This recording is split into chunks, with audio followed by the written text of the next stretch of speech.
Country statistics? The fuck do you have that? What? Oh, I don't know. Rob has all these random books. He's a genius. Is he really? Yeah, he is. Oh, damn. Very smart. Is that recorded? Yeah. I'll post that. Okay. You can show it to him for his birthday. Rob, I called you just very genius and smart. So I made us something to see if this makes us any better. Are these talking cards? And I also did this. Type A. Type B. Haven't even looked at the notes yet. This is the same thing on our cards. But this way we can, like... Look profesh. And just, like, I'm surprised these aren't laminated. I know. I thought about it. I have a laminator. So do I. Okay. Well, that's just grand. And so this little picture here must mean that it's my turn to talk. Mine's really... I'm the most photogenic. You are always... Stop it. You are the most photogenic. You are always pretty. I literally looked at a picture today that popped up on my phone, and I was like, if that ain't a Michael Jackson lookalike, I don't know what is. Shut up. You should put an overlay of me and Michael Jackson. You are beautiful, but I have the photo of Courtney when she said, "What?" in her double voice. It's her little icon next to her name. Do we get to say who we are again? Welcome to 6 Feet Unfiltered. I'm Chloe. I'm Courtney. And today, we're diving into 6 Feet Under, Season 1, Episode 4. This episode gives us a tragic opening and explores family and identity in complex ways. Nate and Brenda navigate awkward moments and shocking interruptions at the Fisher house. David struggles with his relationship with Keith and his own insecurities, leading to a bold stand against Gilardi. Meanwhile, Ruth wrestles with the suspicion over Claire's possible involvement in her Kroner fire, while Nate and David convince her to invest in future of the family business. Yes. And so we open Season 1, Episode 4. Familia. Familia is the title of the episode. Familia. Okay. Familia. We open Season 1, Episode 4 of 6 Feet Under with a scene that is as tender as it is tragic. This is actually a really sad opening. It is. And I need to bring myself down a notch here for this one. But hold on. It's hard to tell how young he is because he looks and acts so much older. Yeah. But he's a child. He is. It says he was... Actually, fun fact, that was a fun fact I found out about this episode, is that there's a mini blooper in this episode that in his obituary that we see later on when Tracy Montrose Blair comes to his funeral service. Yeah. The birth date it shows that he was already 21 years old, but his parents in the episode say that this person was about to turn 21 and they were going to buy him a new bed for his birthday. So there's a little blooper there, but he is very young. Keep talking. Courtney is grabbing her whiteboard. How do you spell Alan? A-L-A-N, I think. Okay. Oh my gosh. Okay. I love it. That's amazing. This is hilarious. Wrote down the two things we were going to ask Alan Ball about. It was where did the foot go? Why can't Kroner afford to build something on the land that the house burned down on? We'll prettify this. Yes. We have, as promised, our whiteboard with our questions. And we're just being silly. We love you, Alan Ball. Yeah, we do. But where did the foot go? Where did the foot go? Mm-hmm. And why can't Kroner just build a new structure on the abandoned property land? Mm-hmm. So, as I was saying, this opening death scene is a really stark contrast in comparison to Thomas Romano, where he got chopped up in the dough mixer.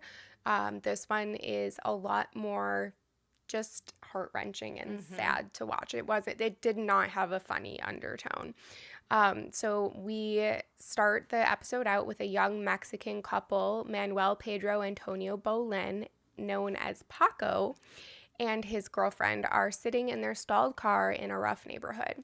The broken down car and their uneasy surroundings have them a little bit on edge. Paco assures his girlfriend that she'll be safe in the car and gives her a kiss before heading to a nearby payphone to call for help. As he dials, his girlfriend watches nervously from the car. Her worry quickly turns to dread when three men approach Paco. They demand to know where he's from. I forgot I put this part in here. Unwilling to show fear, Paco meets their hostility with defiance. And he says, "Your mama's pussy, bitch." And it's a moment of bravado that tragically seals his fate. One of the men pulls out a gun and Paco is shot multiple times, his life cut short at just 21 years old. Or is he? We're not sure.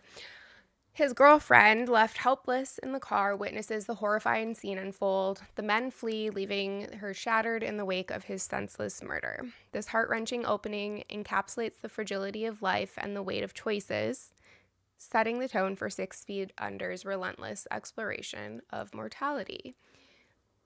Paco was in a gang, and the men who shot him were also in a gang. So that's the vibes here. A couple other things. Oh my gosh. I realized that Rico, I misspoke and I sent us on a journey of calling Rico's foot a ham foot. It's really a lamb foot. Okay. And thank you to the commenter who corrected me on the Facebook group of 6 Feet Under fans. I shared our podcast there, and I had mentioned in the post a line about Rico's ham foot that will crack up about moments like Rico's ham foot. And someone, very nice, very sweet comment. She was like, "Good for you guys. This is awesome. I can't wait to listen. Do you, by ham foot, do you mean when he made a foot out of the lamb?" And I was like, oh my gosh, yeah. Which then squashes our comparison to the Joey Tribbiani making a penis. I never knew what you were talking about. Okay, well, because there was no lamb in the fridge. It was ham in that fridge. We fucked up. We're sorry, but it was still funny. Also, another funny thing. Okay, I understand why we both missed this because it was a very quick, subtle joke. But actually, I'm saying that, and there's probably a bunch of people out there who are like, got it right away. So it was subtle to me, okay? I'm not that fast. But clearly when David and Nate were sitting down with Mr. Romano's wife and children, when they had the conversation about the Birkenstocks and the loafers, and David made his little funny comment, and he goes, "Oh yes, loafers are wonderful. I wear them." And his line was, "They're like walking on air." And the phrase "light in the loafers" means that you're gay. Like, that is a phrase that has been used. So he just spit that out, but it was like I don't think he was trying to make a joke about himself. I think it was just very clever writing. I still barely understand it, but I get it now. I feel like you've never heard the term "light in the loafers." And I think I learned that term from my grandma. So I just randomly caught it because I think I was rewatching, for whatever reason, I was watching that scene from that episode, and I caught the line. It is what do they call it? A figure of speech or whatever. So we missed that, and I felt like an idiot when I caught it, and we were talking about it, and we didn't mention it. So I got it. Got your joke, Alan. So thank you for that comment, and we want to thank our subscribers and followers.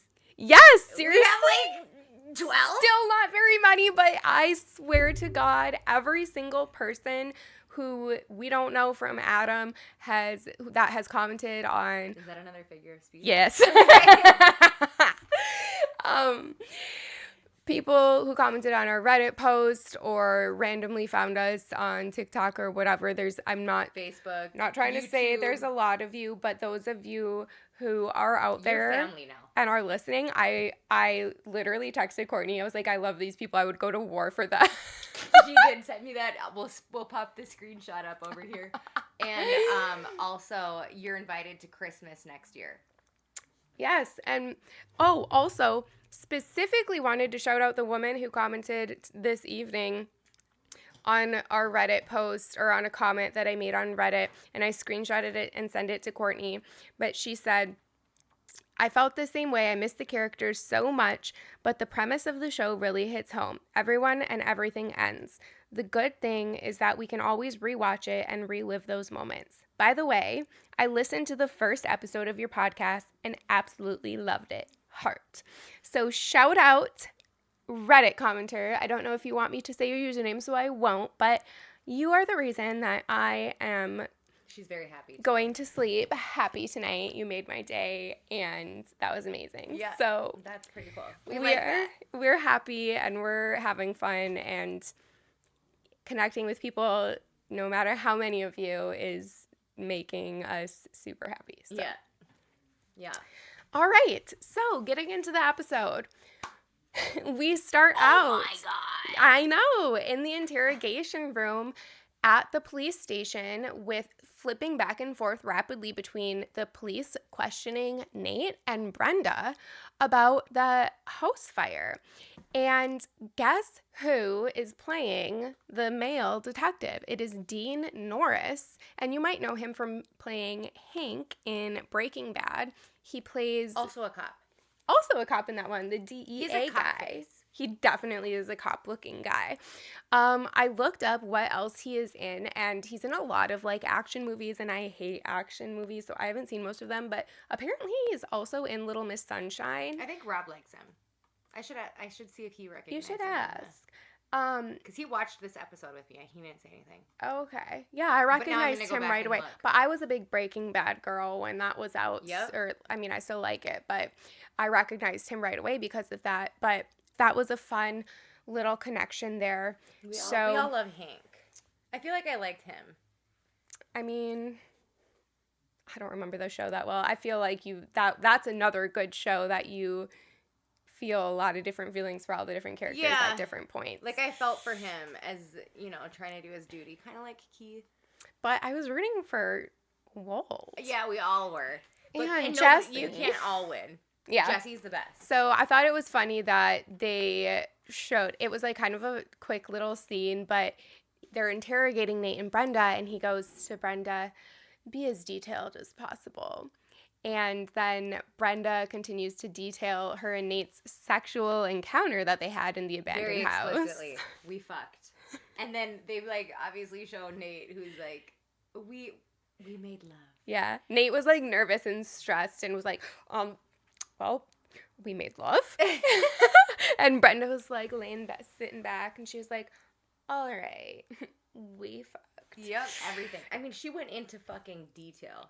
Yeah. Something about, I think that she was talking about how he went down on her. She said that. And Yeah. I was like, oh my God. Well, because this he would be said. me if I got arrested for doing roadhead. It totally would. It totally would. But it was funny balls. because it was like, it kind of I feel like they kind of played it in the way that they shot it to make it seem like, I keep wanting to call him Hank, even though I know that's not his name in this episode or in this series. We'll call him Hankster. Hankster was like, when he was talking to Brenda, he was like, be as detailed as possible. Like, got a boner. Yeah, he did. I think he did. So gross. We find out that the police are suspicious of Claire for setting the fire due to her having... We all are suspicious. ...had run-ins. At this point. This is another thing that we need to have a come to Jesus moment about because we're wrong, but we'll get there. So they're interrogating Nate, and Hankster lets on to Nate that he's suspicious of Claire for setting the fire due to her having had run-ins with the law recently. The foot. So Nate is worried that they might be right. Then we cut to a scene where we meet Paco, our death scene character's grieving parents, and they explain that his real name is Manuel and he was in a gang and they lost him years ago, meaning that they lost him to mentally, this emotionally. gang. And we also, in the same scene, meet Powerful, the leader of Paco's gang, the Alvarado Kings. So Powerful interjects into the conversation between Nate and David and Paco's parents that he has money and Paco's going to have a fat-ass funeral, whatever it costs, so long as the Fishers can do it upright. And David obliges because we know that David sees dollar signs, which is understandable. So actually, later on, Powerful turns out to be a huge softie, and he might be one of my favorite characters out of the entire series just for a scene that we're going to see later on, but we'll get there. So next scene, David goes down to get Rico because he's coming to the realization that he's accepting money from a very large gang to do a funeral, and he's stressing out because David is as straight-laced as they get. But not straight. Yeah. Not straight, though. And he goes and he says, Rico, I need your help. I've got a really tough one upstairs. And this cracked me up. Rico goes, without missing a beat, decomp, crispy critter. I actually watched this episode 2 times and took notes the second time, and I didn't catch it the first time even. So it took me 3 watches to even catch that line. Decomp, crispy critter. Weird. I know. But it was so funny. So I'm so glad we're doing this because it's just making me realize all the funny scenes. Rico does seem to like lighten the load, lighten the mood a little bit. I feel like we've said this in every episode, but they make you love him so much. And he is such a lovable, great actor. Until he's not. And even then, though, we'll probably figure out some grieve him. Yep. And yeah, everyone is human. Everyone is flawed. That's what makes this show so amazing. Yeah, agreed. David's asking, Rico to talk to the family. Then David offends Rico because I'm a Latino. I know about gangs. And Rico tells David he's Puerto Rican, not Mexican. So, yeah, you had some thoughts about this. I did because I thought it was racist. It was. It was, yeah. It was like a microaggression. It was. I feel. And I don't want to slide it under the rug because I don't think that David's intentions were malicious, but that's how racism often comes out. Like, people don't realize that they are racist. He was being ignorant. Yes. Mm-hmm. And still racist. We all are sometimes, but it's a matter of recognizing it. Yes, absolutely. And I think that if we, it's something that I've been working on myself living in Minneapolis with all of the things that have gone on in the past 5 years. It's something that I really want to bring to light in my own psyche. So I'm really starting to notice things like that more. It's which is projection. Good. Mm-hmm. Yes. I'm trying to to force myself into uncomfortable situations. And I just thought it was interesting that. It was really interesting. And you know what else is interesting? How Rico recognized it right away and he stood up for himself. Yeah. And it plays with the theme of David. The theme is all about that. Because Rico is proud of who he is and he is proud of his work and he's packed into a tiny little package, which I love. He's a tiny little guy, but he is proud and he's not afraid aggressive to show it. And not afraid to show it. And throughout this whole episode and the series, but it really focuses in on it in this episode, that David is really struggling with being able to do that with his own identity. So it was interesting to see this interaction between them of David not even intending to, but offending Rico, and then seeing Rico stand up for himself. And he goes, I've been working here for how long? And he had this funny line. He goes, you own an atlas? Because if you did, you would know that Puerto Rico was blah, blah, blah miles away from Mexico or something. And so, yeah, he was offended and he kind of turns around and goes back to his work. But then David just vulnerably pleads to Rico and says, we can't afford to lose this funeral because remember, Powerful said he got the stacks. Mm-hmm. And I'm afraid if Nate and I are the point of contacts, we will. And we see Rico's face kind of look up like, all right, my ass is in this too because it affects him. It also highlights and it really shows to us how Nate, David, and Rico, the 3 men who are operating this business right now, the only people who are operating this business right now currently, they all have such key strengths and abilities that are also necessary, and they all can really work together very well. Because one single person can't have all of those things, nor the time or mental space. No. Nate's the empath, David's the business mind, Rico is highly skilled in his craft and also can serve as a cultural liaison because they're living in LA is a highly populated Hispanic area as well. Mm-hmm. Anyway, there's lots of themes of identity within this episode. Rico goes up to help David, but him and Powerful kind of butt heads because Rico is kind of asserting himself. Where are you from? Yeah, Rico was telling the parents, because the parents were pissed off that Powerful was there. They were like, fuck that guy. He's he's the gang leader. Like, and he took our girlfriend? son. She wasn't in this part. She was at the funeral later, though. Yeah. But I don't know. She didn't show up. They didn't really tell us the story with them. But Rico was siding with the parents, like, you should do what you want, and kind of giving Powerful looks, kind of like, you're a piece of shit, shut the fuck up. And Powerful confronts Rico and was like, yo, where are you from? And Rico, let's step over here, gets his little spiciness going, and he pulls Powerful out into the other room and aggressively closes the drapes behind them. And he was like, where am I from?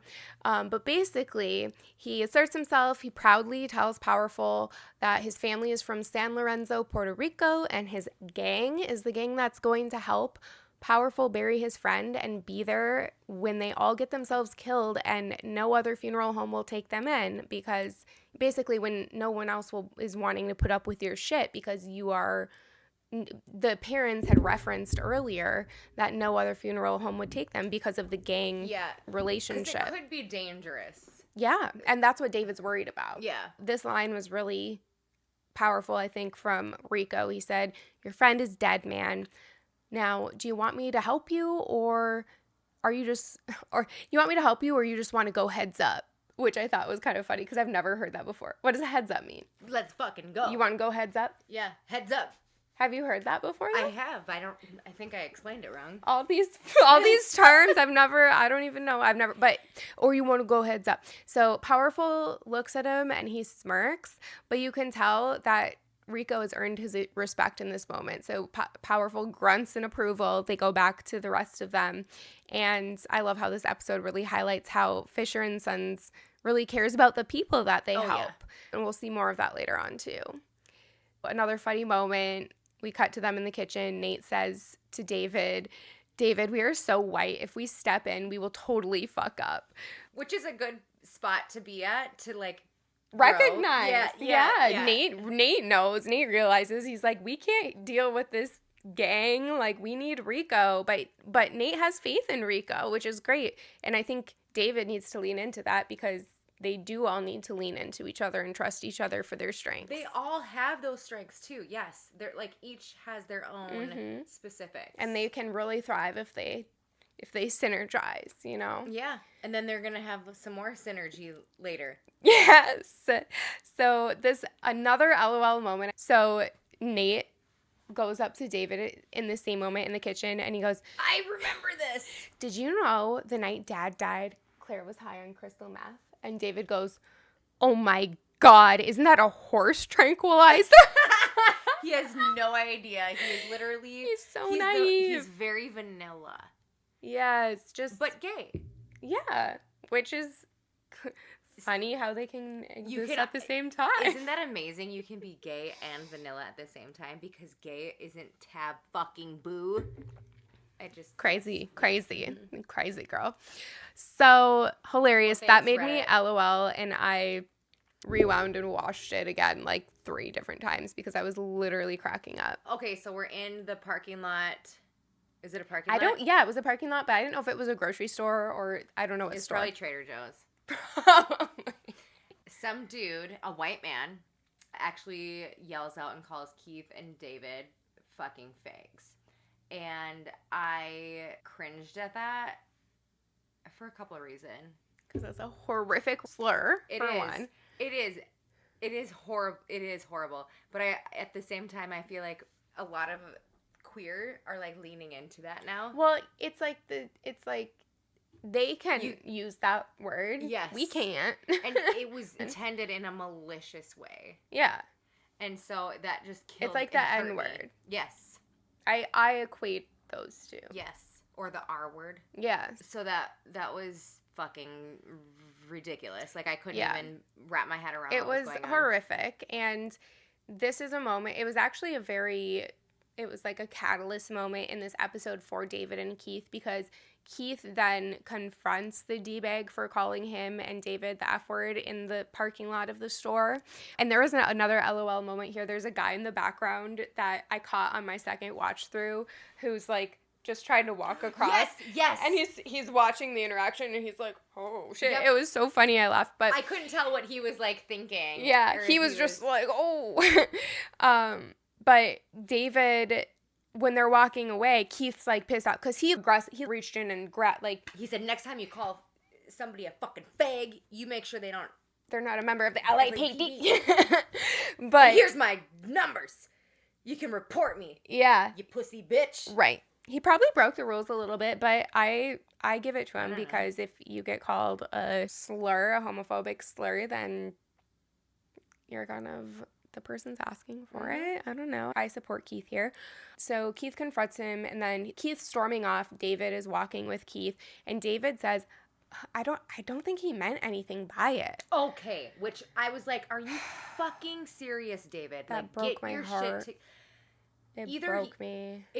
Okay, let's unpack that for a second. Yeah. Is he's traumatized. Like, the words that he just said to me speak like some sort of PTSD. And Keith even says, after David says that pisses Keith off, and he says to David, do you hate yourself that much? Mm-hmm. And that's, I mean, I totally get both sides, but I totally understand where Keith is coming from here, because David doesn't even realize how much he is letting people abuse him. Mm-hmm. I mean, that's abuse. You cannot let people abuse you and just take it. And Keith is at a point where he recognizes that, but David's not there. Mm-hmm. And I think David even kind of realizes that, and he's trying to get to where Keith is, and he says to him in this moment, like, I'm just asking you to be patient. And Keith is like, you don't know the shit I deal with. Like, I put up with so much shit. When you're ready to put up with it too, with me, yes, let me know. Keith's definitely more emotionally available to go through this kind of a transition.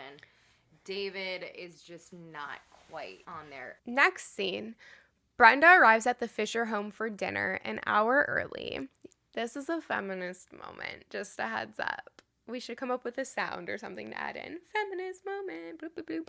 Anyway, okay. I got on a little tirade in my own brain here when I was thinking about this scene. I went through my own personal inner roller coaster while I watched this scene, because at first I actually was kind of like, Brenda's being a little rude. She showed up early, and then when Nate was like, you're an hour early, she was like, oh. And then her energy is almost a little bit aggressive, and some might find this rude. I sat here and thought about this so much before I wrote it. There were a few other things that she did. She called the flowers tacky. She was doing her psych analyzing of Nate, like, no wonder you left or something like that. But then the more I thought about it, these are my thoughts, okay? So if you really think about it, Brenda, in her moment here in this scene, she's just being herself, and she is never actually mean or rude to Ruth or anyone else. She's very polite the whole time, aside from a little discretion that we will talk about soon. But I think that anyone who is bothered by her here is really just upset and is rubbed the wrong way, because she is so confident in who she is, and so confident in what would be a typically somewhat intimidating situation, meeting your new boyfriend's family for the first time. And it's a different take on it. Yeah, women are expected in situations like this to behave a certain way, polite and proper. Sit like a lady. Mm-hmm. You have manners and whatever, which I'm not saying manners are bad. I'm not saying it's bad to be respectful. Yeah. But Brenda was not being really, the only like semi thing you could argue is that she showed up an hour early, probably intentionally, but overall she's just like, she just doesn't really care, so it doesn't matter. She's allowed to have an opinion. Mm-hmm. And she had some opinions, and she was just there to be, she was just herself. Yeah, like, she was just being herself, honestly. The main thing that, like, I sat there and I sat with my discomfort with her at the beginning, because I was just like, she's coming on really strong. It's almost like she's trying to cause an argument or something. Like, if that was your boyfriend that you were bringing, you yourself would have been uncomfortable with how she was acting, or what? If I was Nate? Yes, and Brenda was your partner. I can empathize a little bit with Nate being like, why are you an hour early? Because then Ruth came down and she was in the middle of cooking dinner, but then she was flustered. So, I mean, I cannot relate to that because I've never been early to anything in my entire fucking life. When's the last time we were ever early? I'm always late as fuck, but that would be me on the other end. Like, I'd be showing, so you could even equate it, flip the tables. What if she showed up an hour late? I literally could put myself in that position because that's probably happened to me before. But we're comfortable in that position. Yeah, I've accepted myself. We know how to do it. I don't know, but seriously, it's just, she was never rude to anybody. They set it up so that you get uncomfortable, you get to be made uncomfortable by her because she's not behaving how society wants a woman to behave in a situation like that. But she did not do anything mean or wrong. We'll get to a thing that did happen, but it wasn't an intentional thing. So then we cut to David talking to dead Paco about the differences in his and Keith's reaction to the white man calling them fucking fags. And this is a little foreshadowing to my next point at the funeral that I want to talk about. But I just thought it was interesting, the bond that they're having together. So we start to see David talking to Paco's ghost, and they're commiserating kind of about Keith, but also Paco is challenging David's indifference to the verbal attack in the store parking lot. And we see David's thought process as he realizes that although Keith's aggression may be unwarranted at times and probably scary for David, which is valid, it's right for Keith to be standing up for himself. But in order for David to be able to do that, he needs to accept and love himself, which he's struggling to do. Honestly, though, I think Keith and David are perfect for each other. Yes, because I do. Keith needs someone to bring him down. Opposites attract. And David needs somebody to build him up. And I think that's what they're doing. They just need to work through this. I want to validate, too, David's reaction to Keith freaking out because I remembered, like, driving on one of my first dates with my ex-boyfriend. Okay. We were, like, in traffic on the way to eat dinner somewhere, and he, like, started yelling at the car in front of us. And, okay, one of my never have I evers that I always put in is I've never flicked off another driver. Oh, I have.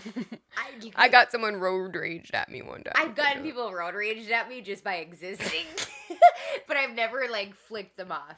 And he's freaking out yelling, and I was just very uncomfortable. And when David mentioned, I think later in the episode, he says something about, like, should we talk about how you made me uncomfortable? Yep. I have that in there. Valid. And he is definitely 100%. showing that fear of... It's okay to be afraid of someone who is acting scary. Yes. So we're back at the Fisher family funeral home, and Brenda is asking Nate, what's wrong with you today? And Nate says, oh, nothing. I just have a lot on my mind. I don't want to bore you with it. And Brenda goes, thank you. Which was funny. It is funny because in my personal relationship with my husband, I would have been Nate and he would have been Brenda. But then Brenda softens. I know. I think, okay, I'm just having a realization right now. Yeah, tell me what you think. I feel like Brenda is the antichrist of the male version. She's literally, like, acting like men do. Yeah, to women. Uh-huh. And, like, it's uncomfortable for the viewer to see. And that's why people don't like Brenda. If it was switched and Brenda's character was a male. Oh, my gosh.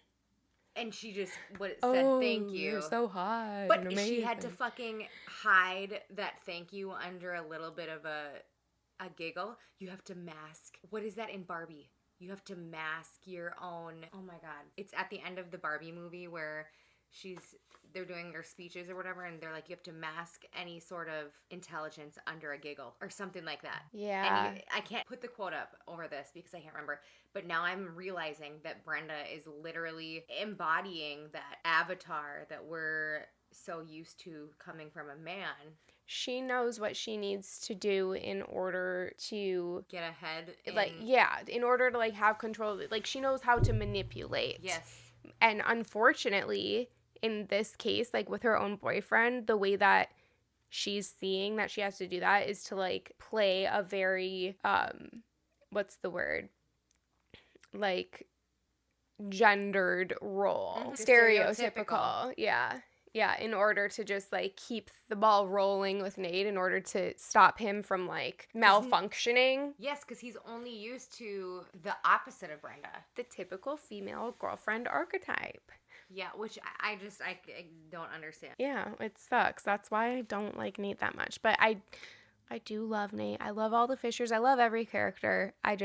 He's the one that's easiest to dislike for me. Oh no, but Brenda does soften and say to Nate, like, come here, tell me what's going on. And he tells her that he's just stressed because his sister's a crackhead and his mom's a whore and his brother wants to kill him or something like that. And Brenda says, no wonder you ran away. You channel other people's pain. You know that, Nate? And he says to her, my father called it a gift. And she said, it is a gift. Which I agree with. Mm-hmm. I think Nate is such an empath. Yeah. So hardcore, and I identify with that. I feel like Same. I am too, but it's also a curse. Oh yes, it's horrific. I hate it. But I think that Nate, he has this empathic side, but also this very internalized misogynistic side that is not necessarily his fault, really. I don't know. I mean, kind of, but it's just, it is what it is. You're a product of your own surroundings and life and upbringing and situation, but it's like he's kind of this character that's trying to reconcile this stereotypical idea of how life is supposed to be in his brain to what he's being forced to experience and confront because of his father's death and having to come home and now deal with all this funeral business. Yep. So it's really interesting. It's really, really brilliant. Okay, so then one of my favorite scenes is when Ruth is walking down the stairs and she hears like a moaning. Can we talk about that noise? I stopped and rewound and watched that part. Sounds like it felt real good. It was like, I've never heard a sex noise like this before. It didn't even sound like a sex noise to me. It was like, I don't know. But it like startled Ruth as she was walking down the stairs, and it was just, oh my gosh, she knew what it was. Oh my God, jaw dropping. And so, does she scream? Well, Ruth's walking down the stairs like with a glass of water or some shit. Yeah. And she goes in, because remember, they live above the funeral home, so she's walking down where Nate and Brenda were hanging out in like the funeral home area. And she walks in on Nate going down on Brenda in the funeral home. I think he literally wiped his mouth before talking to his mom. It was rough. Ruth screamed. Okay, so she did scream. Yep. And then Brenda says, I guess dinner's ready. Yep. She wasn't ashamed. No. Which, honestly, do you think she said, Nate, go down on me? I mean, she might have. Honestly, she might have. But Nate is just as much... He's a hornball, too. ...to be ashamed here. Yeah. Which I think he is, but I want you all to remember that. That position, though, to, like, literally, like, he has facial hair. He had, like, vagina juice on his chin. Yeah, and it shows him. That was interesting, because I was like... They did not really. I was watching closely. No, hold on. What are your past memories? Yeah, I'm not going to talk about that, but I was thinking about that too. Can we say it without names? No. Okay. That's enough. Been there. Literally been there in that almost exact situation. I think yours was worse. Yeah, no, it was because, yeah. Anyway, so that was rough. Which then we cut to the dinner scene, though. And then they're eating dinner together. And that was so uncomfortable. I honestly, like, did it feel like Ruth was trying extra hard to be, like, so kind? Would you pass I think Ruth was like, I will give it to Ruth that, like, she can be stoic. She has the right to feel uncomfortable because that's an awkward situation for anybody. And she didn't really... It's not like she freaked out and was like, get out of my house, you whore, or anything like that. She just, like, was like, ah, and, like, ran away. And she's just kind of stressed now and doesn't really know how to act, I think. Yeah. She's a little uptight. I mean, it is what it is. Yeah, but, well, yeah, that was definitely a situation she's probably never been in before. Yeah, probably not. So she's just basically, being super chipper, like, because she's freaking out and doesn't know how to act. Trying to extreme on the other side. Yeah. How would you react? If I were Ruth? Yeah. I would probably make a point to let Brenda know that I don't care. Like, pull her aside and be like, it's fine. I don't know. I don't think that I would be, but I don't have kids. I don't know. How would you feel? What would you do? I'm, like, picturing this happening. My go-to is always to diffuse. That's my natural instinct. I can see that, too. Yeah. And I feel like in this instant, I would have felt that way, too, because I truly wouldn't have seen anything wrong. Yeah. As somebody who is so sex positive. I think I would have been especially when the fact I'm so sorry. They're in their 30s. It's not like they're 16. If it were Claire, I might have a different reaction. I would have apologized for walking in. The door was closed. Was it? Probably not. We're not sure. Either way, I would have been like, oh my God, I'm so sorry. Ultimately, it is what it is, and I feel like Ruth's obviously more stressed out than Brenda. Brenda definitely has the vibe of, well, dinner's ready. It is what it is. I'm hungry. Yeah. You got your eating? Let's go get my eating. Yeah, literally. So Ruth then makes, this was really funny. She makes Nate say grace. And when he says it super fast. He was like, well, wouldn't it be better if David said it? Because David, like, goes to church all the time. And Ruth's like, please. So Nate was like, all right, Lord bounty, blah, blah, blah, blah, blah, whatever the prayer is, really fast. And Claire looks up and she's like, what are you on crack? Which is so funny because he's just stressed because his mom just walked in on him going down on his girlfriend. But yeah, we have Claire there to lighten the mood. Yes. I think Claire, does she end up finding out about that? I don't think so. Oh, okay. At least not here. Oh, yeah. Yes, this is what I was thinking about. David asked Brenda what she does for a living.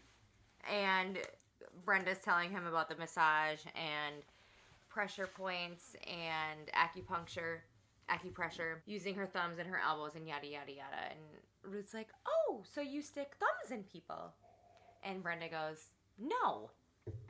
Well, at least not part of my job. And that literally happened after she just saw Nate go down on her. Mm-hmm. So I was like, ballsy and fucking awesome. And I think Claire laughed. Yeah. She thought it was hilarious. But Claire also didn't know about the walk-in situation. But I think Brenda was kind of trying to lighten the mood and also just doesn't care. She's just being herself. So she just says, like, she made a joke that she would make to anybody. She's not worried about what Ruth thinks about her. And she said that to Nate earlier, too. She's like, that was another part of why in my feminist moment situation where she said she was, like, being kind of rude, or how some people might perceive her as being rude. She had made a comment to Nate like, oh, it doesn't matter what your mom thinks of me. I don't care. Which I'm like, at first, that it sounds like a rude thing to say. Yeah. But if you think about it, she doesn't mind. She really doesn't. And honestly, you shouldn't. If your boyfriend's mom doesn't like you, it's none of your business. Exactly. And it's just she is so powerful because she is confident in who she is, and that's what pisses people off. I have to tell you something. So I have a girlfriend one of my best adult friends, and we're at her parents' house. The first time I've ever met her parents. We're staying the night at her house because we're going to the airport in the morning. She lived in Bloomington, right next to the airport. So they're going to bring us to the airport so we can get on our plane.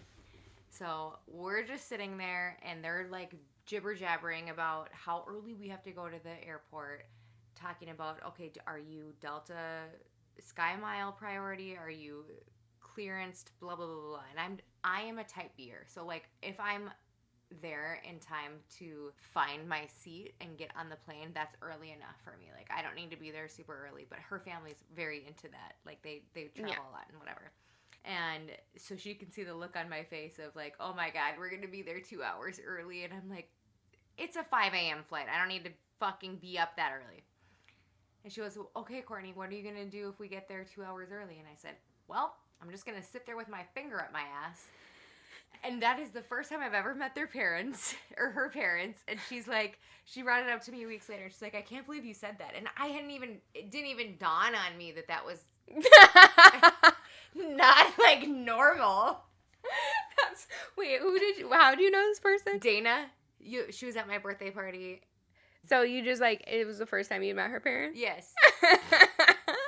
That's hilarious. We were flying out on a trip. Like, to us, if any one of, like, you or me or our friends would have said that in front of any one of our other parents nobody would have batted an eye. Like, they would have just been like, that's how we spoke. Yes. But a person you meet later in life. And, like... someone who didn't grow up, like... Nope. Never met me. Just found out all about who I am. And I was going to send that with my finger up my ass. So, yeah. And so when hearing Brenda talk and be that in front of Ruth and seeing the uncomfortability... reminded you of that. Yes. Yeah. I've been in situations... oh, my gosh. I have been in situations with people I love dearly... but who are not, just not from my neck of the woods, not from our neck of the woods. And honestly, I think there is kind of something about growing up in a more rural area that just, we got a little hick in us. I don't know. And so the F-bombs don't register in my brain. Like, when I was teaching, like, I had that locked down. I never said anything not good in front of my students. But outside of that, I mean, I did not have a filter. So I would be around people who were, I think, suburban is a good word to describe, maybe. I don't know. As compared to rural, like, hick, like us. And I would just be talking my normal way and dropping F this or whatever that. And later on kind of reflect on the interaction and be like, oh. How many times did I say fuck? Yeah, like, I think that's why everyone was quiet after that. I don't know. But, yeah, that's a good point. That's hilarious. We tell... whenever the kids do something wrong, you know how you can say holy buckets? Yeah. I say holy nutsack. And so do my children at school. And I didn't realize that it was an issue until the teacher called me to ask me about the nutsack being holy. And that was fun. You know what? We are who we are. And we love ourselves. This was a funny moment. Ruth comes and approaches David and says, Mr. Powerful and his entourage are here, which was hilarious. Remember, Mr. Powerful is the gang leader of the Alvarado Kings. And Ruth asks David why he stopped going to church with her in this moment. Right out of the blue, though. It was very random. And she's just like, David, why did you stop going to church with me? And he says he's been going to a different church with a friend. And Ruth says, that cop, the black man? And we see David looking toward Paco's ghost, whom only David can see. And Paco says, don't be a pussy. So David turns and responds to Ruth, yes, Mom, that cop, the black man. Which still made him kind of a pussy. But then also kind of not. He wasn't coming out. I mean, it wasn't his moment to come out to her, but Ruth kind of just leaves and walks away, and Paco turns and gives David a fist bump. Well, so we're seeing that David is slowly witnessing these stands that people around him, Rico, Paco, are taking Keith to stand up for their identity, and we're seeing him put the puzzle pieces together and connect the dots. It's very, very strong episode for David's character arc here. So then we're in the other part of the funeral home where all of the mourners are gathered, and Claire's standing on the sidelines and locks eyes with a cute gang member from across the room, and they go to smoke a joint together in the morgue. And Nate sees them walk off together, but he has to go and comfort Manuel's mother, who's breaking down, which was absolutely heart-wrenching. Another horrific moment to see that we can relate to. I have to say, I thought this guy was pretty hot. I don't know if you agree or not.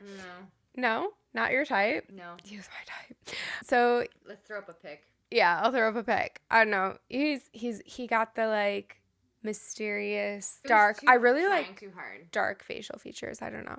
But anyway, they're smoking this joint, and Claire, they're having a little bit of banter.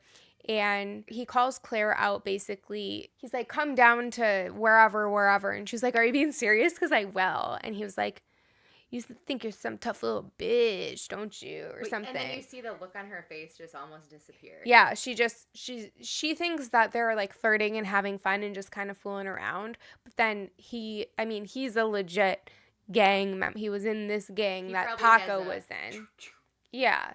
And, I mean, they're living totally different lives. Claire's life is very sheltered. She lives with this affluent family in L.A., and I think her life looks sheltered, but she's not.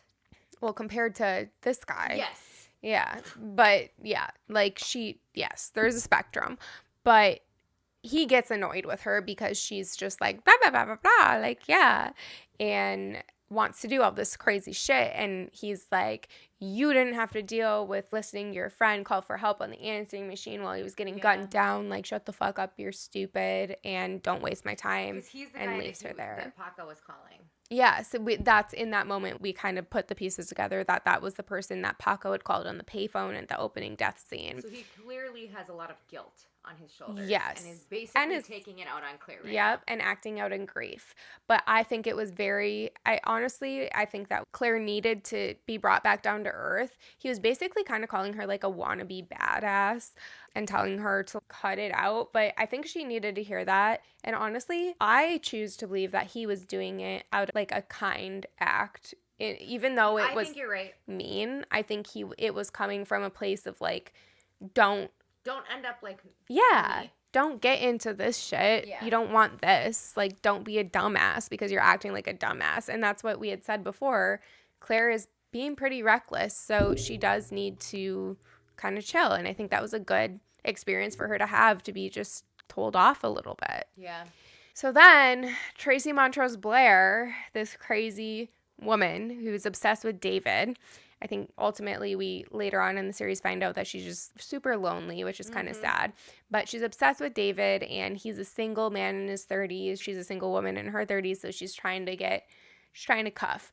And she shows up at this funeral service. She doesn't know Paco, obviously. She's talking to David, and she just walks in and she's like, oh, yes, the riots. I mean, the uprising was supposed to increase the peace, and all we have are more dead children, which this was a interesting historical moment because she's referencing like the Rodney King riots, which were in like the 90s.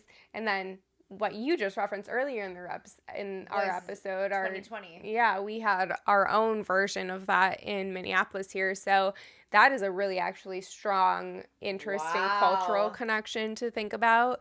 But I feel like she's not understanding. She's not being genuine. She's one of those people that's like, I will refuse to change who I am, but I'll throw in these little jabs here and there to make it look like I'm trying to pretend, but I want people to know that I'm actually not trying that hard. Really? You think she thinks she wants people to think she's not trying hard? I think that she's trying really hard. Well, okay, yes, I agree with you.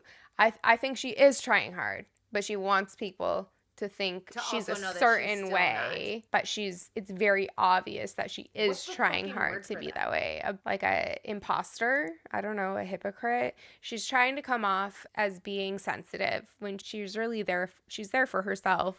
I don't even think she's trying to become... I think she's trying to come off as a person that is sensitive. Okay, hold on.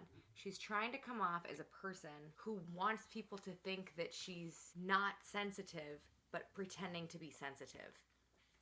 Unpack that. Wants people to think that she's not sensitive? To the situation. She wants them to think that she's not actually sensitive to the situation, but that she's pretending to be sensitive to the situation. She's what situation? Trying to fit in. The riot. Yes. She's just trying to fit into this bubble. Yes. So you're saying that she would be like a conservative today, but she's trying to be perceived as like more liberal. Yes. Yeah. Yes. Yeah. But then being like naive.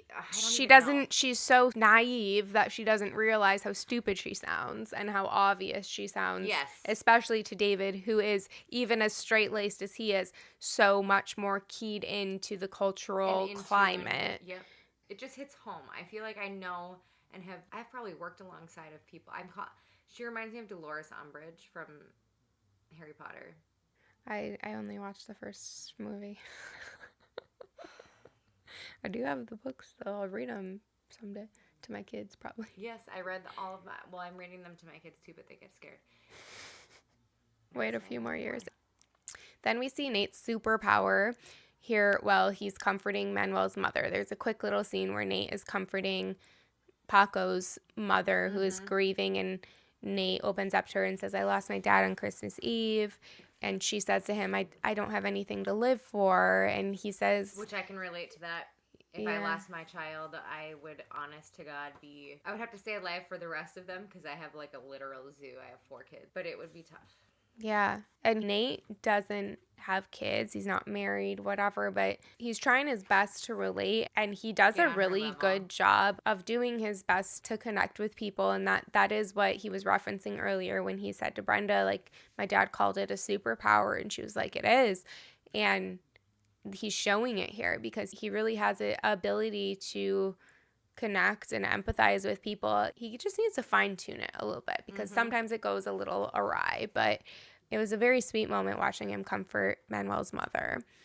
And then we find out from Ruth, she shares with Nate that the police closed the arson case, and Nate expresses his concern that it was Claire, and Ruth insists she couldn't have done that, and Nate says, what if she did? Pretending it didn't happen isn't going to help.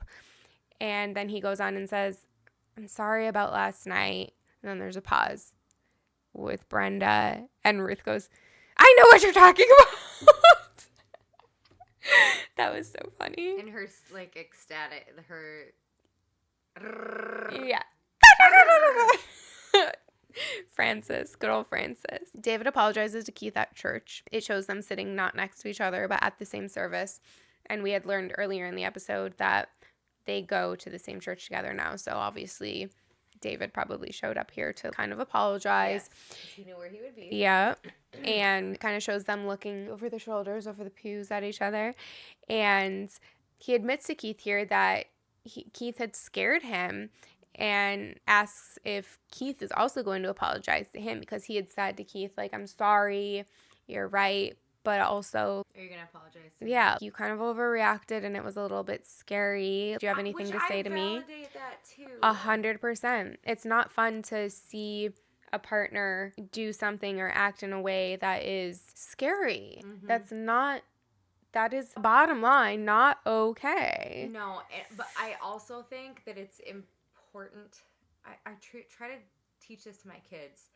Is like when you apologize or when you do something for somebody, you do it for that reason. Yes, you can't expect something in return. Yeah. Because sometimes, like in this situation, a lot of times people will say, I'm so sorry too. Like you kind of know that might happen, but you can't expect it. He's not there right now. No, David says, you really think I hate myself? Yeah, that was what Keith kind of blew David off and was like, okay, bye. And David was like, do you really think I hate myself? He's trying so hard to talk to Keith and figure things out and smooth things over. And Keith turns and he was like, look, I know where you are and I was there too.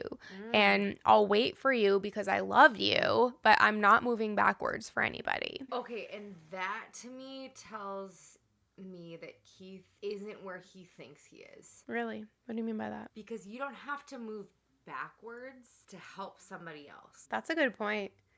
That's a really good perspective. I really like that. So wherever Keith thinks that he's at with all of this he's probably close. He actually has a lot more to work through than he thinks. Yes. Because the fact that he has so much anger still toward David for going through the same thing that he went through. Yes. Wow. I also deal with that with my children. That's a good point. That's a really good point. I wish we could tell that to Keith right now. Keith. We're hugging you. We love you. He needs a hug. He does need a hug. Keith needs a fucking hug. Keith does need a hug, which I get too. And David can't really give him a hug yet. No, not a genuine one unless he was drunk after hanging out with his ex-fiance. So we see Nate and Brenda bickering in the morning. It's the same shit with them all the time, going back and forth. Then after bickering, Nate's like, come here. And she says, no. And he was like, just do it. Ugh. Which it was kind of cute and funny, but also gross. It was the same dynamic fucking gross we were saying before. It's showing their chemistry because he's used to sex solving everything, but it's also showing their toxicity. And Brenda says to him, sex does not solve everything, Nate. Which it doesn't, but orgasms do. And you can do that on your own. So, correct. Sex does not solve everything. So, Nate approaches Claire and says, Claire, are you okay? And Claire says, no. And he was Which like, I love. yeah, I love Claire. And she's so real and open and honest. I also notice a lot of parallels, again, like we talked about before, between Claire and Brenda in this episode, like especially at the dinner table, kind of they were connected and they were kind of bantering back and forth. Claire is still in a little bit of an immature age. She's looking up to Brenda though right now. Yeah. She's definitely, I think Claire is like identifying herself a lot with Brenda, but doesn't want to be like coming on too strong. She doesn't want to be crushing over Brenda. Yeah. She just wants to... And I have been there before, even not with like a Brenda character, but like when I was young. So I have older sisters, and the youngest one is 10 years older than me, my older sisters. And then I have one that is 17 years older than me and one that is 20 years older than me. And especially with the one that is 10 years older than me. The closest. Yeah, So I was like 8 and she was 18, and I would enamored. Enamored. I was completely just like, oh my gosh, I want to be just like you. There's so many things that I still love today that I love because she loved, and then I love them from a young age, which I love. Like what? Give me one example. Nirvana. I don't know. That's one. That would make sense. Stephen King. A bunch of shit. I don't know. Just random shit. I just thought she was so cool, and I still do, and I love her, but I see that kind of, and Claire doesn't have any older sisters. The only woman figure she has to look at in her life is Ruth, and Ruth is not super, like, cool, and Brenda is cool in Claire's eyes, you know what I mean? I think Ruth is cool in her own ways, but... I do too. And then, so I thought it was sweet that Nate went up to Claire and was trying to ask her about her feelings, and Claire gives a sarcastic response and said something about her pimp and like smack or whatever. Yeah. And Nate's like, why do you always have to be such a bitch? And she was like, why do you always have to think I'm in trouble? Which is funny because I feel like the response that Claire gave him was a response that Brenda would have gave him. Yes. Yes. I just sarcastic. And he goes, why do you always have to be such a bitch? Why didn't he say anything like that to Brenda? I feel like he's getting there. It will come. Yeah. So then David and Nate ask Ruth for $93,000. She says, fine, I'll do it, but I'm an investor. And in that same breath says she wants David to go to church with her again. And I kind of felt like it was a little bit of blackmail. That also, okay, so they're going to borrow it from the life insurance policy. But remember when Ruth lost $25,000 in season 2? Or episode 2, yeah. So 25 plus 93 is over 100K. I'm not going to do the math. How much was this life insurance policy? I don't know. We have to look it up. I remember they said it in the first episode, and it was a ton of money. Okay, so when you find it, will you put it up on the overlay? Yep. Okay. Yes. So David and Nate sit down with Ruth, like Courtney just said, and they kind of explain their business plan to her, and she's just kind of like, okay. Like, I don't give a shit, whatever. Why are you telling this to me? Do whatever you want. She says she's out. She doesn't want anything to do with it. And they ultimately ask her for the $93,000 loan. And I liked how they explained their edge in the market here. They say, like, where we compete is quality of service and integrity. So they're kind of explaining how they compete to places like Kroner. Mm-hmm. Kroner is the factory. They're focused on profit. They don't give a shit about the people. Quantity over quality. Mm-hmm. And what is just displayed in this episode with Paco's family and his gang is how they can service people who harness that energy, who might be turned away by places like Kroner, and who will give quality over just like, we have a 2:00 funeral, we have a 3:00 funeral, we have a 5:00 it's funeral. not business minded, it's people minded. It's a people centered situation. Which is how Nathaniel wanted it too. And that was absolutely. And I thought it was funny. So Ruth was just like, okay. And they're naming all these things like, well, it's going to require substantial investments. We're going to need to outmoded equipment we're going to have to replace. We're going to have to install computers. And it was like, that blows my mind, Courtney. That was only 25 years ago. 2001. It's 2020. 24 years ago. And we've come that far along. We have to install computers. I don't even have an installation. I have you can put it in your pocket. We have them everywhere. Technology blows my mind. Okay, fun fact. Now I could be making this up, but I remember sometime in high school, Mr. Puller told us something that, let's say back in Were we in the same class? I don't remember. It was one of the shop classes or something. And he said that they were going to ban inventions of things. Like, they were just going to say, everything's been invented, we're all done. I'm summarizing, I'm layman's terming. This is what happened in my brain, so I could be way off. And somebody was like, no, you can't do that, blah, blah, blah, blah, blah. And so they, like, made this equation for technology, like how fast it advances. Somebody who said, no, we can't ban new inventions. The inventions. You mean someone we went to high school with? No, somebody in, like, the 70s. Oh, yeah. Okay. I hope I'm explaining this well. But anyways, so they were going to basically put a caboose to the creation of new things. Like the Unabomber? Blah, blah, blah. Are you talking about the Unabomber? I don't fucking know. I'm layman's terming it. I'm layman's terming my layman's terms. Okay. So just continue. This is a layman squared. It's terrible information. But basically, they were going to get rid of... How many more times do I have to say it? I'm not stopping. Just say it. And then they didn't. They said, okay, so technology advances at a rate of exponential, of like this exponent. I have no idea what the fuck you're talking. Anyways, so technology advances quickly. And don't ever say that we can't stop inventing things, because people come up with stuff all the time. Okay, moving on. Okay, David Austin sell computers. They asked for $93,000. If Ruth says no, they will not be able to sustain the business. And Ruth says, you're asking me for $93,000 out of your father's life insurance plan? And they're like, yeah. And basically just tell her, like, this is our only shot here.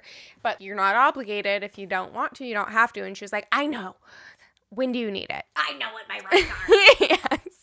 I know who my children love are. Her. I know how many children I have. Mr. Gilardi.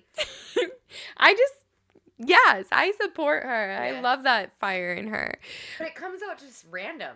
It does. I feel like I'm Ruth in that sense. I'll just randomly get pissed off about something and just tell you. Yeah. I mean, and I think that probably happens more and more she's, imagine us 50 years. How much older is Ruth in this scene than we are? We're 31. And I don't know. She's probably... How old was Nathaniel? I don't 35. know. 35. Nate's 35. Oh, how old was Nathaniel when he died? How old are they? I don't know, 50s, 60s? Yeah. Late 50s, early 60s. So when we're there, maybe we'll be a little bit more aggressive about it. But if I'm more aggressive then? I think, I'm sorry, but I think that's the road we're heading on. Yeah. But she says, like Courtney said, it's not a loan. I'm now an investor in Fisher & Sons. And she's, okay, I have a very big question about this. If anybody out there can help me understand, please let me know. Ruth's, and I Googled this shit, and I tried to research to figure it out for myself, and I literally had no Google results. It was the weirdest shit ever. But she says, I can invest in either my boys or tech stocks. Oh, yeah. Anything's better than the track. What's the track? Oh. And then she walks out. The horse track. Oh, my God. Yes. She's talking about losing the 25 grand. How did you do that just now? I sat there last night for like 20 minutes. Like, what the I was like, quote, anything's better than the track. Quote, search. What does this mean? Search. 6 feet under Ruth said, what? Duh. She's talking about the horse track. Yeah, I don't know where that came from. That was a good pull, and thank you very much. So she says anything's better than the track. Alan, you're off the hook. You're off the hook. Good call, Courtney. Thank you. My brain actually thanks you.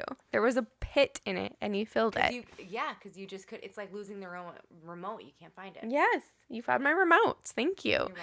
So I wrote down, what the heck does that mean? But Courtney answered that for me.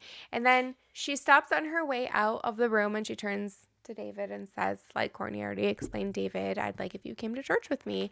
Now that your father's gone, I shouldn't have to go alone. And walks out, and Nate looks at David and says, oh, that was weird. And David says to Nate, yeah, well, it gets weirder. I got a call from Mr. Gilardi, and he asked to meet with us today. And We really quickly see David getting inspiration from Paco again, thinking about how he is going to approach this confrontation with Mr. Gilardi. I also wanted to point out that when they do see Gilardi, he looks different. I don't know if he's slimmer in the face. Is it a different person? No.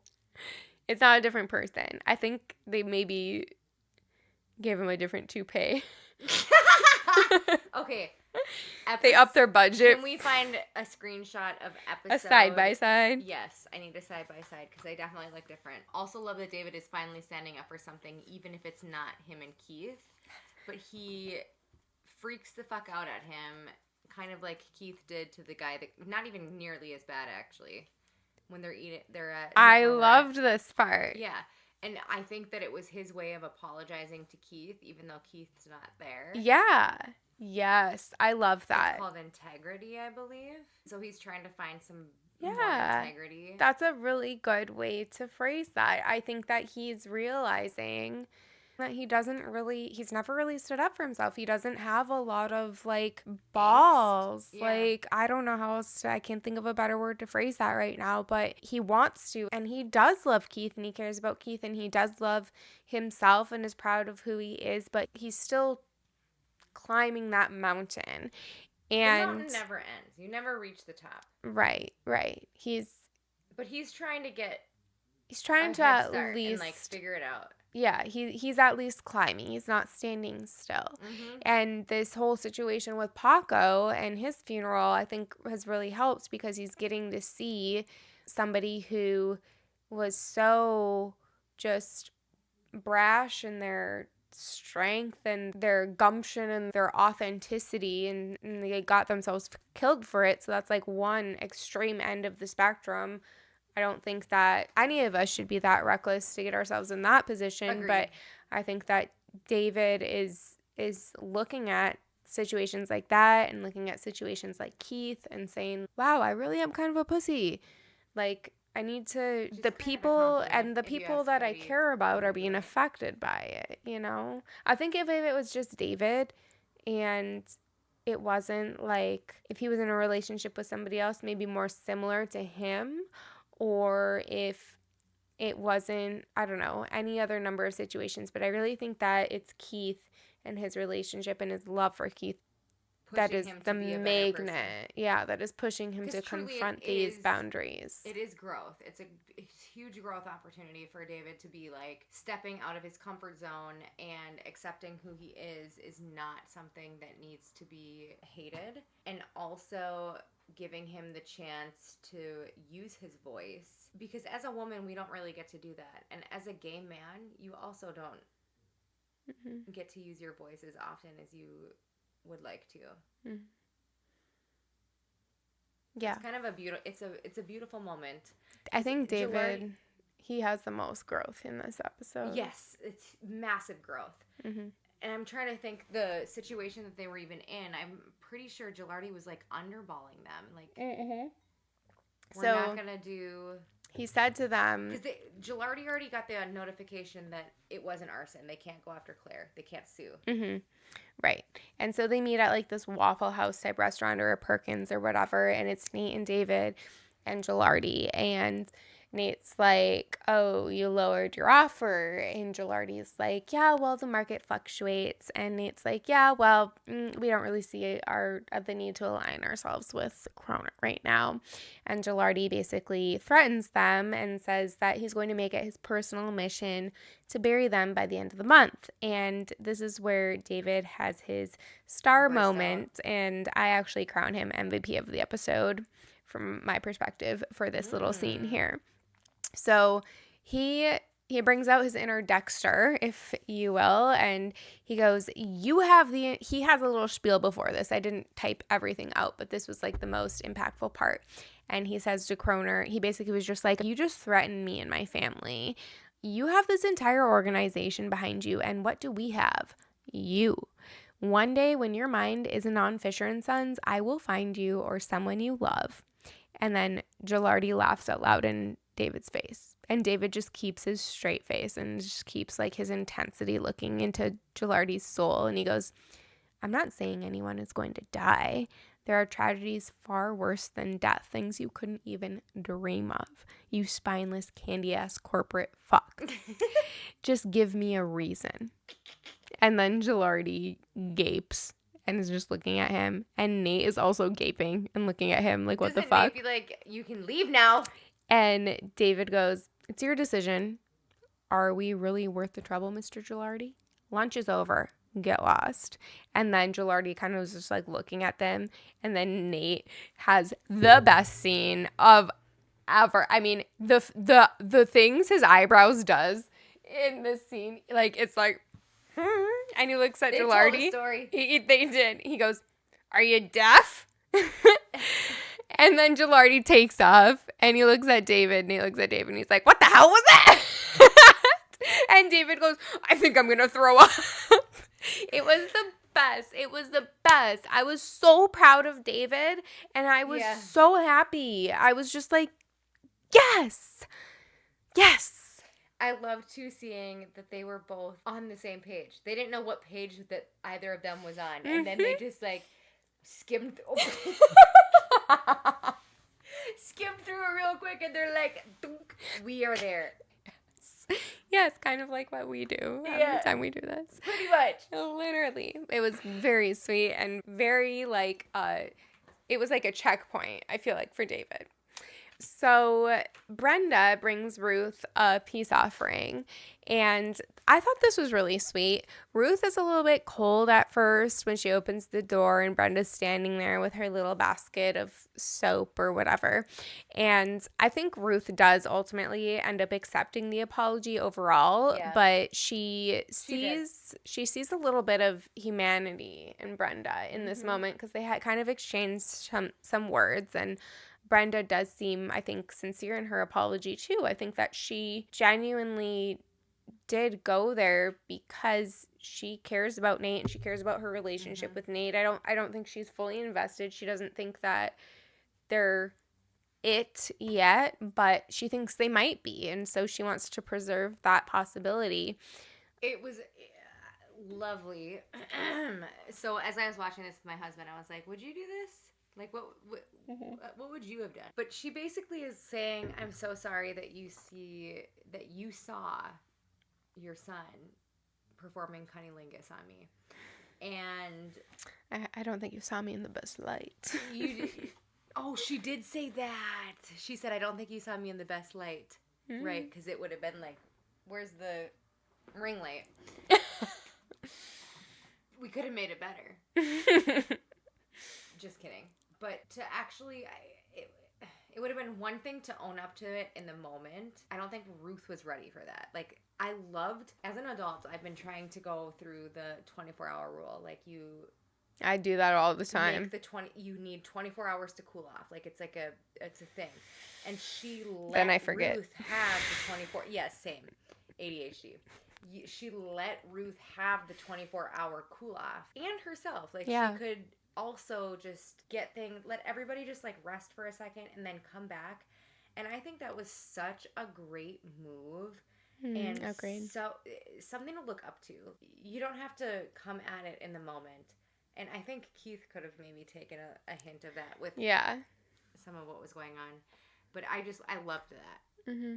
Agreed. I thought it was very, the word that's coming to mind is like mature, but that sounds stupid. It was just like authentic and real of her to apologize. And I think Ruth recognized that it wasn't probably an easy thing for her to do, which actually it probably was easy for Brenda because she doesn't care what anybody thinks. But I think Ruth did appreciate that Brenda apologized. I think she meant it too, the apology. Mm-hmm. I do too.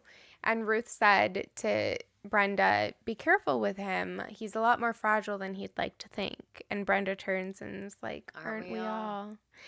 And I thought she was going to say, I know. Mm-hmm. Mm-hmm. Yeah. This is another moment that really kind of magnifies Brenda's emotional intelligence.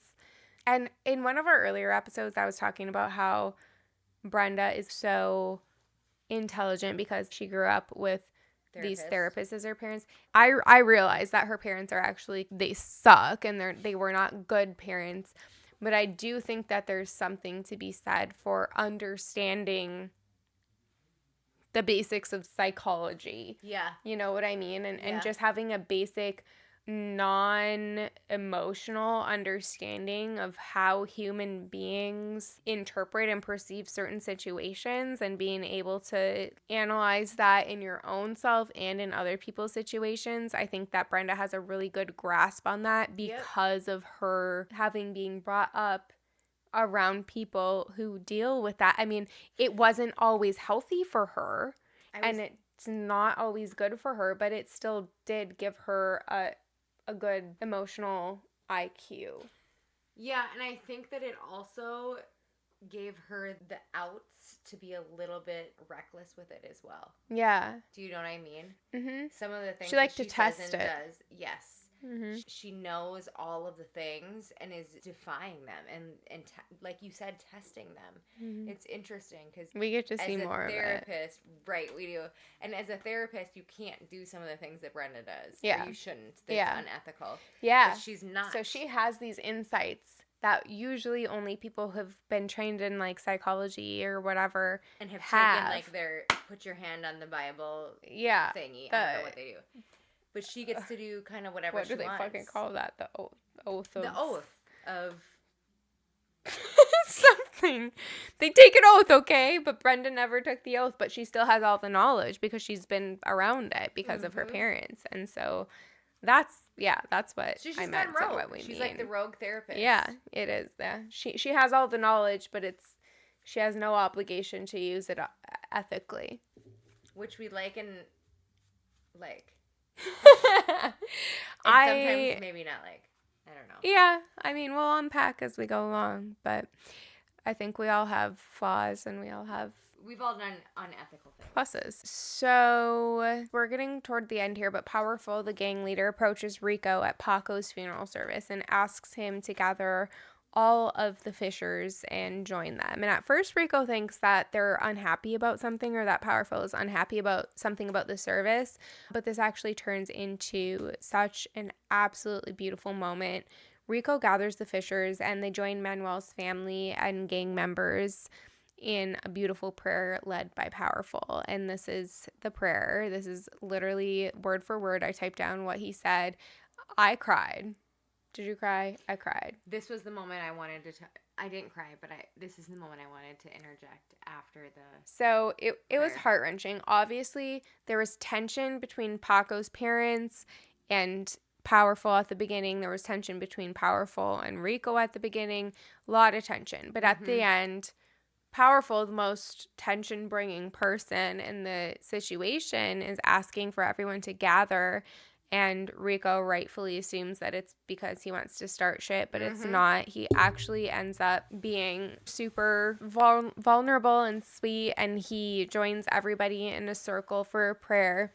And he says, "Merciful Jesus, please bring rest and peace to our fallen brother, son, and friend, Manuel Paco Bolin. May he live with you forever in your light and truth, Almighty Father. Amen." We also want to thank the Fishers who lost a father and husband. Lord, bring peace to them in their grief as you have in ours. And he is crying at this point, which made me cry. I mean, they also it's heart-wrenching. I did not cry. I felt like a totally different thing. What did you feel? So they cut to David holding Paco's dead hand. He said, "You need to let me go now." And he's like holding his hand because he's also feeling grief and all of the things. But what I noticed is when Kelsey died, I used her as my Paco. Yeah. You did. For everything. Like, I remember walking... WWKD. Yes. What would Kelsey do? And I remember walking, I had one of my college classes, the last thing that I had to do was go sit in on this sentencing thing. I don't even know. I had to I did end up doing the report on it, but I did do the hard part, which was showing up. And I was late. So I didn't want to walk into the judge room while they were doing the things. Because you went for a while to be a paralegal. Yes, it was for my paralegal certificate. And I got nervous. And I was like, I'm just going to go. She had just died like 2 weeks ago. So I had a pass on all the things. But I was like, I need to do this. No, I don't. And I'm walking down this hallway. And I'm not religious. I'm very spiritual. And I looked up and I was like, Kelsey, please just walk in here with me. And I felt like I was holding her hand, and it was easier to walk in on the sentencings happening in the middle. I'm late, so I'm like literally opening the door in the middle of things. And I went down and sat down in my seat, and I took my whatever out. But I could tell that David was using Paco, his soul, to help him get through some of these hard moments. Because I can't remember who the writer is. I'll have to find it, and we can quote him. But he said if you're staring at a hill and you have to walk up the hill by yourself, it actually becomes 30% less difficult if you have somebody with you. Same hill, same amount of effort, but it feels less difficult. Why are you laughing?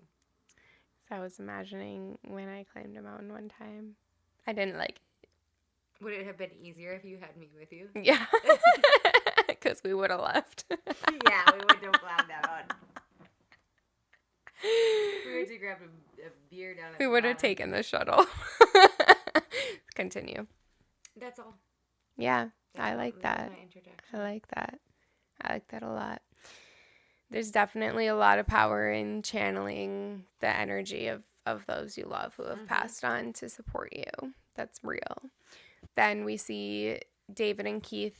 They've made up. They're at a bowling alley kind of having a fun date. And these two men approach them. And they're like, I didn't really get this part. They were like, are you guys together? And David turns around. They kind of have their arms around each other. And he's like, yeah, we are. And then these guys are like, that's cool.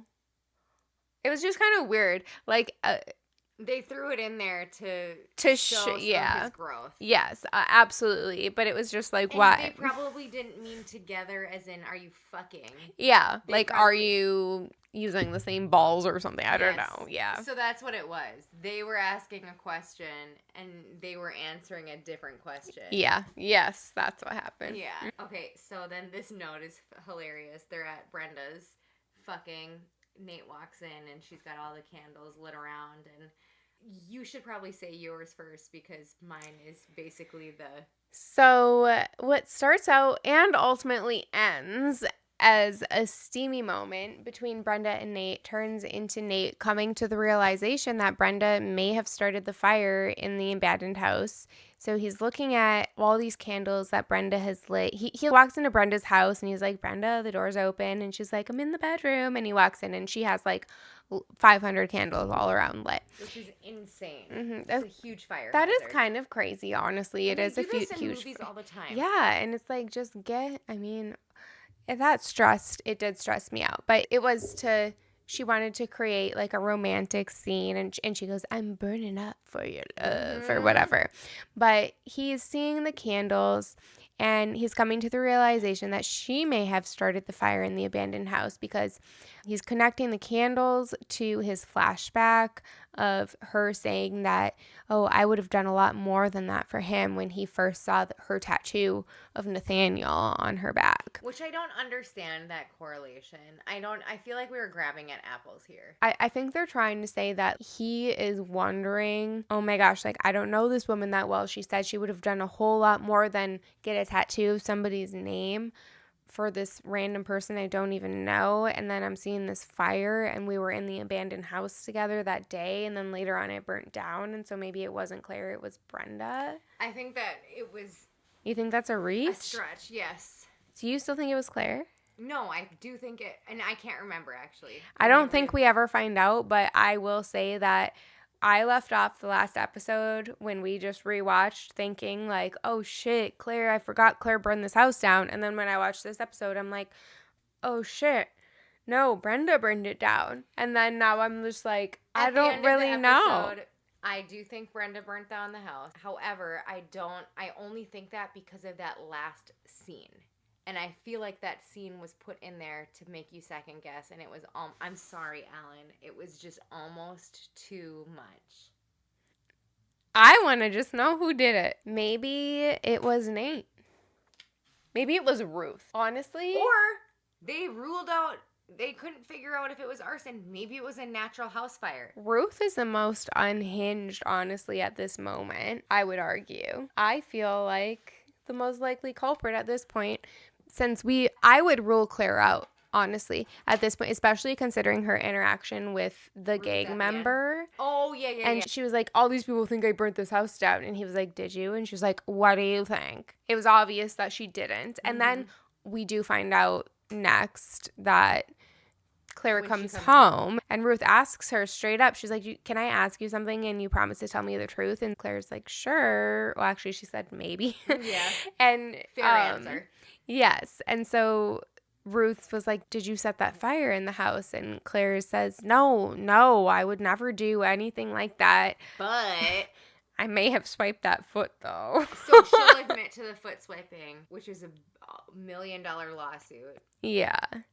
And she doesn't even realize this, but that proves her integrity and her honesty here. I don't think she did either. No, she didn't. I think they want us to think it was Brenda, but I just felt like it was such an easy cop-out to throw it. I even questioned Billy. Did Billy somehow know where Brenda was when he called her? And because Billy is the most unhinged character, it's like psychiatrically or whatever. I don't know. What are your theories? I mean, I'm sure this is a very long, ongoing curiosity because I don't think they ever fully resolve it for us in the series. I think they kind of leave us hanging. Who started the fire? Mm-hmm. Who started the fire? It was always Brenda. I don't know. I think we were left to think that it was Brenda, but I don't actually think that that's a fair answer. I agree. Honestly, it might be Ruth. Ruth is great right now. She might have just been like... But did Ruth know about the... I don't know. We'll have to... I want to hear your thoughts. Yeah, I want to hear your thoughts. So Claire says, no, I would never do anything like that. And then Ruth, like, I loved her response or her interaction with Claire because you can just see her kind of fighting a smile. And then she tells Claire, dinner's almost ready. And now we're left thinking, or at least I was left thinking for sure that Brenda started the fire. But yeah, that's basically it. That's our episode. And now we can play Fuck, Marry, Kill. I came up with a funny name that it was Mate, Date, Cremate. I like it. Okay. Who would you mate? So mate is marry. Yeah. And date is fuck. No. Fuck is mate. Date is marry. Okay. So mate, date, and cremate. I love this. I want to throw Keith in there. Okay. I want to throw in the gang member that Clara was smoking a joint with. Guy that you think is hot. Mm-hmm. And then let's throw in. So we got Keith. What was Powerful? Was it? No, it Powerful wasn't. Was the gang leader who paid for Paco's. But that wasn't the one that Claire was connected No, with. He didn't have a name. So let's not throw Powerful in there. Let's throw in. We could throw in. Was this the first time that we met Tracy Montrose Blair? Yes, Dolores Umbridge. Yeah. Should we use her? Okay, so Keith, Tracy, and no name. Yeah. Mate. Okay, so I'm going to mate the no name. I'm going to date Keith, and I'm going to kill Dolores. I would do Tracy. the same. Okay. I would do the same. That's a pretty easy one. And so your VIP is David. My MVP for this episode would be MVP. David for his aggression and comeuppance against Gilardi. I thought it was amazing, and I was really proud of him. So he gets my MVP vote for this episode. And I think it's okay if we vote for the same people. I actually do agree. I didn't have a strong feeling, and actually the one that I did have a strong feeling for, it would have been Brenda, but I don't want to choose that either because I don't really understand the last scene, or the scene before the last. So I'm going to go with David is the MVP. This was a very... We should also keep track somewhere of all of our MVPs. Okay. And see who has the most MVPs at the end. Okay, we should. Anything else we need to cover? We're not that far off. We did a pretty good job. Yeah, make sure that you like and subscribe. Please like and subscribe. Honestly, share with your friends. Our goal is not to just get a ton of followers, but the more people that we connect with, the more people that we will all be able to have fun talking about this shit with. So that means comment below. Yes. Your insights, your thoughts. Rate us 5 stars so that it's promoted. Yeah. Follow us on Facebook, Instagram, TikTok, individually too. Courtney here and... Don't follow me. Just follow her. We'll put all of our stuff on there. Yes. But yeah, we really are... I mean, this is so fun for us, and we're happy to have connected with those of you we've connected with so far, and hopefully more to come. Oh, there will be. And we love you so much. We love you too. Mwah, Bye. mwah, mwah, mwah. I love it. I'm going to piss my pants. Okay, same. Ouch.